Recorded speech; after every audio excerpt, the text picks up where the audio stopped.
Hi friends, welcome back to my channel. నేను ఇక్కడ చింత చిగురు పప్పు చేసుకుందామని చేసుకుంటున్నాను ఫ్రెండ్స్.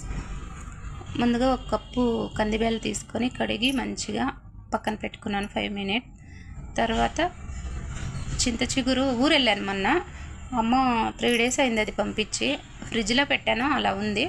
ఫ్రెషే ఉంది, కొంచెం తడిగా ఉంది అంతేనే. మేము ఉండేది బెంగళూరులో కదా, బెంగళూరులో సీజన్ టైంలో కూడా దొరకదు చింత చిగురు. ఊరెళ్తే మాత్రమే అమ్మ పంపిస్తారు, లేదంటే నేను కొనుక్కొని వస్తానన్నమాట. ఇక్కడ దొరకదు చింత చిగురు. దానికి కావాల్సిన ఇంగ్రీడియంట్ అంతా వేసుకొని కుక్కర్లో పెట్టుకున్నాను ఫ్రెండ్స్. టమోటా తక్కువ వేసుకోవాలి, ఒకటే వేసుకున్నాను నేను టమోటా. తర్వాత వెల్లుల్లి, జీలకర్ర, పచ్చిమిర్చి అంతా వేసుకొని 4-5 విజిల్ వచ్చే వరకు పెట్టుకున్నాను. 4 విజిల్ వచ్చేసింది.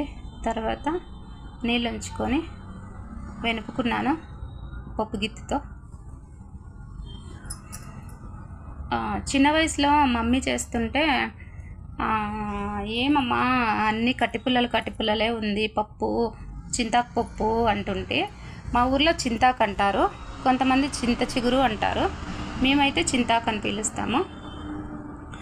కట్టిపుల్లల్లా ఉంది కదమ్మా, ఎలా అమ్మ తినేది అంటుంటే నాకు ఇష్టం అవుతలేదు. ఇప్పుడు నా ఫేవరెటే అయిపోయింది చింతాకు పప్పు. తర్వాత పోపు పెట్టుకుంటున్నాను, ఎనుక్కున్నాను, పోపు పెట్టుకుంటున్నాను.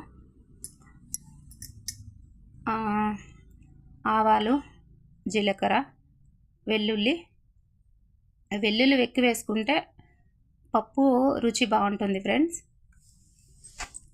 తర్వాత ఆనియన్, కరివేపాకు వేసుకొని మంచిగా వాడ్చుకోవాలి.